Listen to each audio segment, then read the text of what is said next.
नमस्कार, बहुत स्वागत है आपका। मैं हूं आपके साथ ऋतु सिंह और आज चर्चा होगी सोने पर इसीलिए क्योंकि 2026 की शुरुआत हो चुकी है और सभी जानना चाहते हैं कि 2026 सोना खरीदने के लिए कितना ठीक है, क्या निवेश करना चाहिए, अगर कर रहे हैं तो किन बातों का आपको ध्यान रखना है, कौन सी चीज़ें हैं जो आपको दिमाग में रखनी है, ये आज हम एक्सपर्ट से समझेंगे। हमारे साथ मार्केट एक्सपर्ट मिस्टर शरद कोहली जी जुड़ गए हैं। शरद जी, बहुत स्वागत है आपका न्यूज़ 18 पर। नमस्कार ऋतु, आपको और न्यूज़ 18 के सभी फॉलोअर्स, व्यूअर्स, सब्सक्राइबर्स, दर्शकों को मेरा अभिनंदन।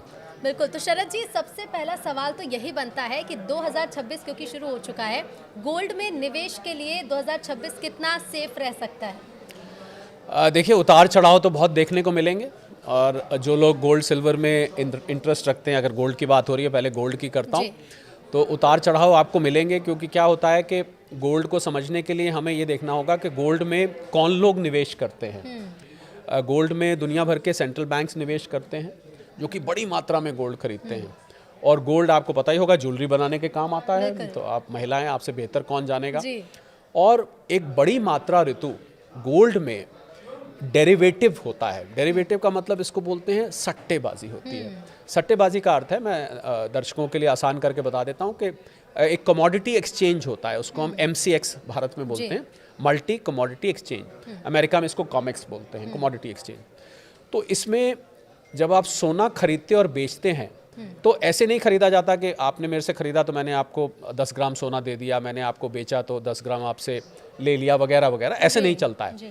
इसमें सिर्फ पेपर कॉन्ट्रैक्ट खरीदे बेचे जाते हैं। अब जैसे उदाहरण के तौर पर 5 फरवरी को, फरवरी के महीने का कॉन्ट्रैक्ट एक्सपायर हो रहा है।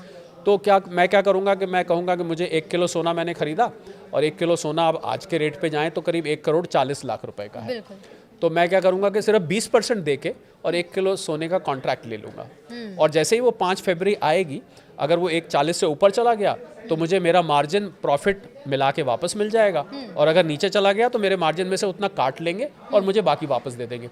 तो ये मैंने इसलिए बताया कि ये जो उतार चढ़ाव इतना होता है, इसका एक कारण ये है कि ये बहुत बड़ी मात्रा में सोना जो है वो पेपर ट्रेडिंग के जरिए, पहले पेपर बोलते थे, आजकल तो वो डीमैट होता है, उसके ज़रिए वो कॉन्ट्रैक्ट किया जाता है। तो इसको ये देखना पड़ेगा कि 2026 में आपको, क्योंकि होता क्या है कि ऋतु, जैसे आप और हम चर्चा कर रहे हैं, जितनी ज़्यादा इसकी चर्चा होती है और सोशल मीडिया पे जितना आपको सोने और चांदी की वो ब्रिक्स थंबनेल्स में दिखाई देती हैं, तो उतना ज़्यादा इसमें लोगों का इंटरेस्ट बढ़ता है।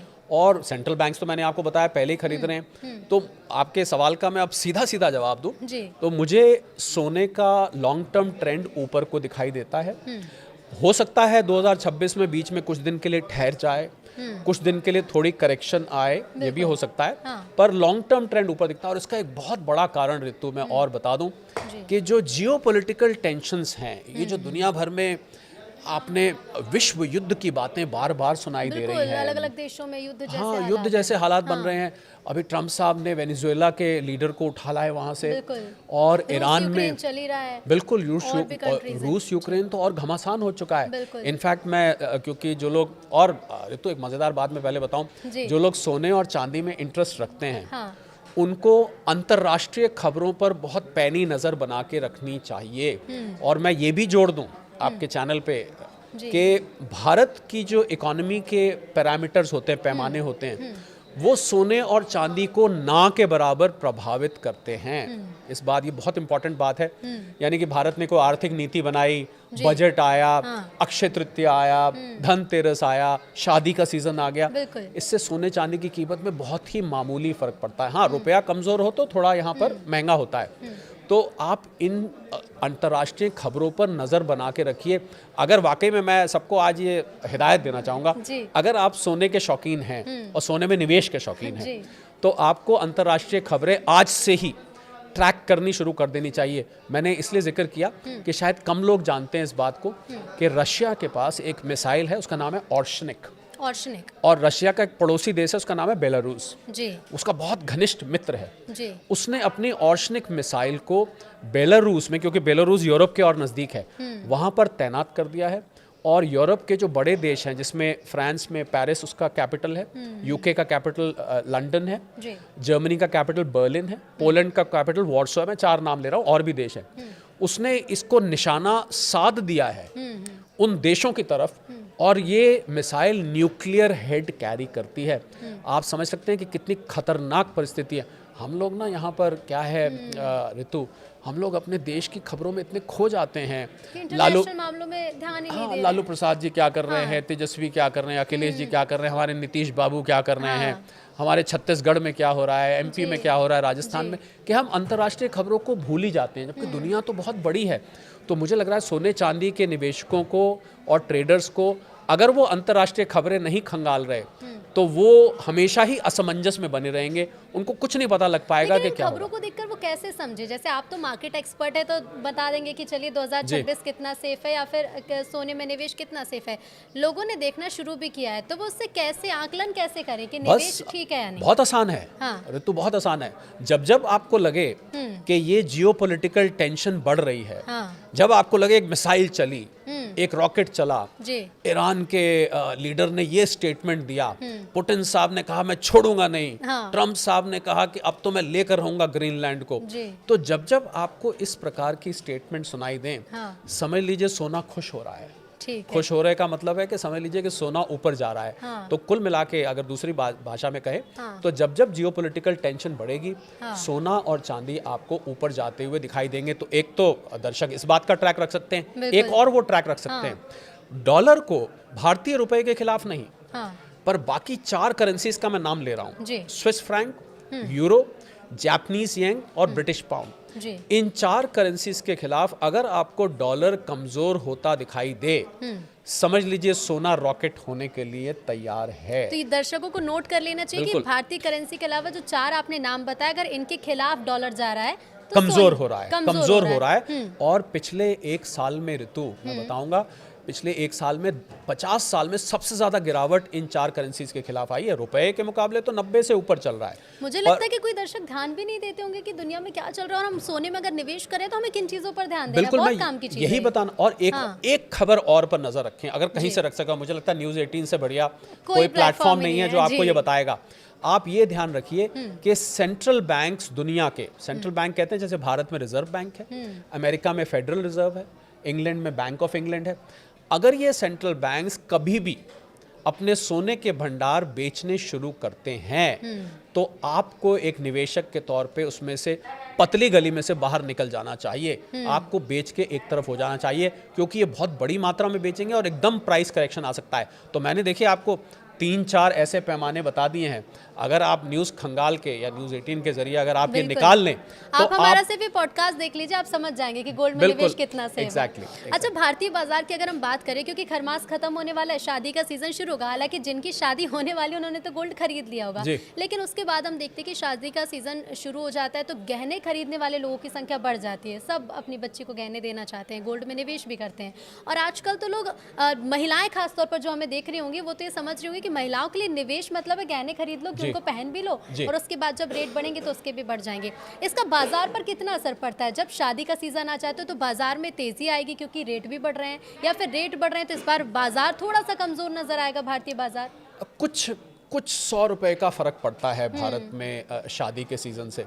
और शादी वालों को तो मैं सलाह दूंगा, अब तो बड़े बड़े ज्वेलरी ब्रांड्स जो हैं उन्होंने ऋतु लो कैरेटेज ज्वेलरी निकाल दी है। आप 22 कैरेट का मत लीजिए, आप 18 का ले लीजिए, 9 का ले लीजिए, आप 14 कैरेट का ले लीजिए, आप उससे ले सकते हैं। ज्वेलरी में निवेश नहीं करना चाहिए, क्योंकि ज्वेलरी को आप निवेश करेंगे तो आपका मेकिंग चार्जेस कट जाएगा और आपकी उसमें इम्प्योरिटी, जिसको गांव की भाषा में खोट कहते हैं, वो खोट निकाल दी जाती है, तो उससे आपका रिटर्न उसमें कम हो जाता है। तो अगर आपको गोल्ड लेना है निवेश के लिए तो आप बिस्किट्स ले सकते हैं, कॉइन्स ले सकते हैं, और सबसे अच्छा तरीका तो ऋतु ETF है। तो जहाँ तक आपने शादी की बात करी, मुझे लग रहा है आप शादी जो लोग कर रहे हैं उनको समझ में आ गया है कि भैया अगर किसी ने अपनी बेटी को मान लीजिए 5 तोले देना था, 50 ग्राम देना था, अब वो बेचारे 10 ग्राम ही मुश्किल से खरीद पा रहे हैं या 20 ग्राम खरीद पा रहे हैं। तो कोई बात नहीं, मुझे लग रहा है, देखिए तो आप ये बात मानेंगे, आप महिलाएं, आप इस बात से कुछ को समझ सकती हैं। आप जब शादी में पहन के जाते हैं और रील बनानी होती है, फोटो खिंचवानी होती है, थोड़ी ना कोई पूछता है ये मैडम जरा बताइए कितने कैरेट का आपने पहना हुआ, ऐसे कौन पूछता है। आपने उस टाइम सजा और आपने उसको फोटो वोटो खिंचवाई, रील खिंचवाई, तो आप गहने को लो कैरेटेज का हालांकि रखिए। देखिए गहने का मुझे भी बड़ा शौक है, लेकिन अब मुझे लग रहा है इस पॉडकास्ट के बाद कि गहने से अच्छा है कि गोल्ड बार मैं खरीदूं। अच्छा, डिजिटल गोल्ड फिजिकल गोल्ड कितना अलग होता है, मतलब इसमें कैसे लोग डिफरेंस समझे कि निवेश कहाँ पर करना ठीक है? मुझे लग रहा है सबसे अच्छा निवेश का जो इस समय सोने में एरिया है वो ETF है, एक्सचेंज ट्रेडेड फंड।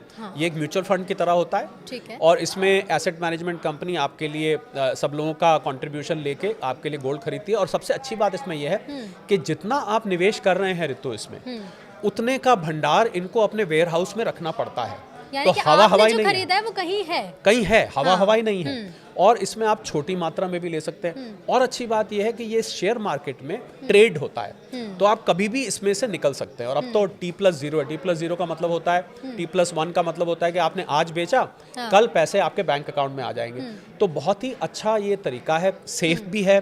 और जो लोग लॉकर वगैरह में रखते हैं उनको मैं पहले भी न्यूज़ 18 पे मैंने ये बात बोली है कि लॉकर में जो इंश्योरेंस होता है वो आपके लॉकर के रेंट से मात्र 100 गुना होता है। तो अगर आपका 2,000 रुपए का रेंट है तो 2 लाख रुपए का इंश्योरेंस है। उससे ज़्यादा का अगर भगवान न करे कभी नुकसान हो जाता है तो आपको वो पैसा नहीं मिलेगा। तो ETF और डिजिटल गोल्ड की आपने बात करी, डिजिटल गोल्ड मान्य नहीं है। अगर कोई प्लेटफॉर्म कर रहा है तो अपने रिस्क पे कर रहा है। सेबी ने इस पर वार्निंग दी है कि हमारा कोई कंट्रोल नहीं है, कल को किसी के पैसे डूब गए, हमारा दरवाज़ा मत खटखटाना कि भैया मैंने तो डिजिटल गोल्ड में किया था। ETF is the safest way. अगर आपके पास रखने की इंतज़ाम है, सेफ जगह है, तो आप कॉइन्स या बार्स भी ले सकते हैं। अच्छा, जो निवेश करते हैं, जो नए लोग हैं, पहले से कुछ लोगों को शायद ये आइडिया होगा भी, लेकिन निवेश कितने सालों तक के लिए करना चाहिए? क्योंकि मैं अगर 2020 की बात करूँ, सोने के जो दाम थे 40,000 के आसपास थे प्रति 10 ग्राम।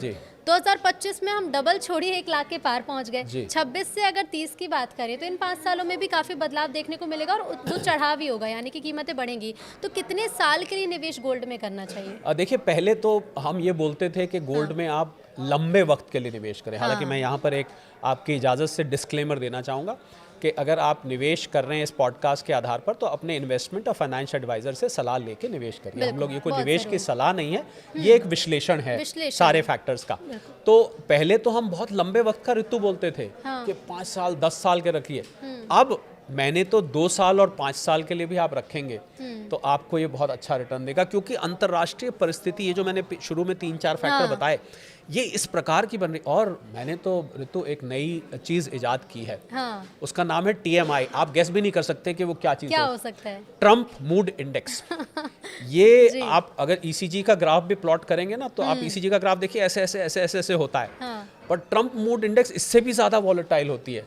ट्रम्प साहब का सुबह पता नहीं क्या करते हैं, अगले दिन सुबह कुछ और बयान दे देते हैं, दोपहर को कुछ और कर देते हैं। तो ट्रम्प साहब जिस तरीके से निर्णय ले रहे हैं, मुझे लग रहा है गोल्ड और सिल्वर के लिए तो देखिए, तो मैं ये बात कहना चाहूँगा, जिन लोगों ने गोल्ड और सिल्वर में पैसा कमाया है पिछले 1 साल में, बहुत कमाया है, उन लोगों को ट्रम्प साहब को एक धन्यवाद तो बनता है। बाकी उन्होंने जो भी किया है, शरद जी, के लोग सुबह उठे सबसे पहले न्यूज़ 18 लगाकर देख ले कि ट्रम्प साहब का आज मूड क्या है, कल उन्होंने क्या किया है, और फिर गोल्ड में और मैं तो कहूँगा आप एक TMI बना दीजिए, जो मैंने निजात की है, ट्रम्प मूड इंडेक्स। इस इंडेक्स में मैं बड़ा कुछ रखता हूँ, उनकी टैरिफ की अनाउंसमेंट्स, उनकी दूसरे ग्रीनलैंड लेने की अनाउंसमेंट, उनकी कभी टेढ़ी नज़र क्यूबा पे, मेक्सिको पे, कोलंबिया पे हो जाती है, कभी ईरान को धमकी देते हैं, कभी भारत के लिए कहते हैं मोदी जी ने मुझे फ़ोन क्यों नहीं किया, वगैरह वगैरह। तो ये मूड इंडेक्स जो है बड़े काम की है, और ये भी आपको सोने चांदी की कीमतों को एनालाइज करने में मदद करेगी। अच्छा, कुछ अच्छा हो जाता है तो बोलते हैं ना कि अरे उस व्यक्ति की तो चांदी हो गई, लेकिन इस वक्त चांदी की भी खूब चांदी हुई पड़ी है। हम देख रहे हैं कि चांदी की कीमतें भी सोने जैसे तेज़ी से बढ़ रही हैं। तो क्या चांदी का इतनी ज़्यादा कीमत बढ़ने के पीछे का कारण क्या है? मतलब अभी तक तो चांदी लोग यही देखते हैं कि चलो गहने बनवा लिए, इससे ज़्यादा चांदी के सिक्के खरीद लिए, चांदी निवेश के लिए खरीद ली कि भविष्य में कुछ बनवाएंगे तो ले लेंगे, लेकिन चांदी की असली खपत होती कहाँ है? इतनी महंगी जो चांदी हो रही है उसके पीछे का क्या कारण है? देखिए, पहले तो सोने और चांदी को मैंने कुछ प्लेटफॉर्म पे भाई बहन बोला कि भाई चलता है आगे, पीछे पीछे बहन भी चलती हैं, और वो सोने को पुलिंग बोलते हैं, वो स्त्रीलिंग है, बोलते सोना गया चांदी गई। तो मैं तो भाई बहन मानता था, पहले एक साथ चलते थे, कभी वो आगे कभी ये आगे। अब कुछ दिन से इनकी राह थोड़ी अलग हो चली है। तो चांदी में एक बड़ी बात ये हुई है कि चांदी जिन चीज़ों में इस्तेमाल होती है उन प्रोडक्ट्स के डिमांड एकदम से बढ़ रही है। 3 चीज़ों के मैं नाम लेना चाहूँगा। सोलर सेल्स, हालांकि और भी चीज़ों में होती है, एक इलेक्ट्रिक व्हीकल्स, और उससे भी ज़्यादा ऋतु जिसमें सबसे ज़्यादा डिमांड आ रही है AI डेटा इक्विपमेंट, ये तो चिप्स वगैरह बनते हैं ना जो आर्टिफिशियल इंटेलिजेंस में अमेरिका की सबसे बड़ी कंपनी है NVIDIA वो बनाती है, उसमें चांदी का इस्तेमाल होने लगा है। तो जब से AI डेटा इक्विपमेंट और इलेक्ट्रिक व्हीकल्स का प्रचलन बढ़ गया है तब से चांदी की डिमांड बढ़ गई। और चांदी के बारे में आपको एक मैं जानकारी दे दूं कि जितनी चांदी खनन की जाती है, माइन करी जाती है, उस चांदी में से आधी चांदी लगभग खत्म हो जाती है। तो ये कहाँ जाती है और ये नहीं, वो चांदी तो इतनी? अब आप लगाए, आपने अगर सोलर सेल में लगा दी हाँ। तो सोलर सेल बना के आपने छत पे लगा दिया तो सालों तक लगा हुआ है। हाँ, यानी और कि अगर किसी जितना उसका उत्पादन हो रहा है उससे आधी खपत होती जा रही खपत होती वो खत्म हो जाती है। अब आपने चिप में लगाई तो चिप तो लग गया किसी मान लीजिए लैपटॉप में या किसी चीज़ में या AI डेटा, तो वो तो कितने साल के लिए लग गया, वो चांदी समाप्त हो जाती है। तो बची हुई जो 50% चांदी है उसी में निवेश होता है। और चांदी के बारे में मैं ऋतु एक बात और, जो मैंने शुरू में स्पेकुलेटिव और डेरिवेटिव की बात की थी, 1 किलो चांदी के पीछे, ध्यान दीजिएगा इस बात पे, बहुत बड़ी बात है ये, 1 किलो चांदी के पीछे 356 गुना उसमें सट्टेबाजी होती है। यानी कि चांदी असल में 1 किलो है तो उसके जो स्पेकुलेटिव कॉन्ट्रैक्ट्स है वो 356 गुना होते हैं। इसीलिए चांदी में आपको इतना ज़्यादा उतार चढ़ाव दिखता है। तो चांदी में सोने से ये फ़र्क है कि वो एक तो कंजम्पशन के लिए यूज़ होती है और उसके हाल में ऋतु क्या हुआ है, शॉर्टेज महसूस हो रही है। ये जो कंपनियां हैं, AI डेटा इक्विपमेंट की कंपनी है, इलेक्ट्रिक व्हीकल्स की कंपनी है, ट्रम्प साहब भी इसको लेके बहुत परेशान हैं। अच्छा। उन्होंने वेनेजुएला में सोने चांदी के रिजर्व्स भी हैं तेल के अलावा। तेल के पीछे उन्होंने वहाँ के मडूरो साहब को, आपको पता ही है सारा किस्सा, वो सोने चांदी के रिजर्व्स पर भी उनकी नज़र है। और चाइना ने क्या किया है कि चांदी को जो 17 रेयर अर्थ मिनरल्स होते हैं इसको 18वां बना दिया है। और ऐसा पता लगा है कि चांदी को चाइना दबा के बैठ गया है। उसको पता है कि ये ऐसी चीज़ है जो कल को नहीं मिली तो इनकी टेस्ला, इनकी NVIDIA, इनकी ये कंपनियों को दिक्कत हो जाएगी। तो ये चांदी का खेल जो है वो थोड़ा सा अब सोने से अलग हो चला है। परंतु मैं ये बात कहना चाहूँगा, भले ही चांदी ने पिछले साल सोने से डबल से भी ज़्यादा रिटर्न दिया है, फिर भी मैं मानता हूँ कि सोना ज़्यादा सॉलिड है, सोना ज़्यादा ठोस है और सोना ज़्यादा रोबस्ट है और सोना आपको इतना ज़्यादा वॉलेटाइल नहीं दिखेगा। चांदी जो है बिल्कुल बहुत उतार चढ़ाव भरी दिखती है क्योंकि उसमें सट्टेबाजी पहले से ज़्यादा होने लगी। तो चांदी में कितना सेफ है? सोना ज़्यादा आप बता रहे हैं बेहतर है फिर निवेश के लिए, चांदी में निवेश करना कितना सेफ है? और क्या ध्यान में चीज़ें रखनी चाहिए कि अगर चांदी खरीद रहे हैं या फिर निवेश के पर्पज़ से खरीद रहे हैं तो कौन सी चीज़ों को ध्यान में रखना? देखिए, पहली बात तो चांदी में भी ETF ही माध्यम बेस्ट है, क्योंकि अच्छा। चांदी का तो अगर आप फिजिकल फॉर्म रखेंगे तो आप 10 किलो अगर चांदी लेंगे तो आपको एक कमरे से दूसरे कमरे में उठा के रखना ही मुश्किल हो जाएगा, तो इतनी भारी हो जाएगी।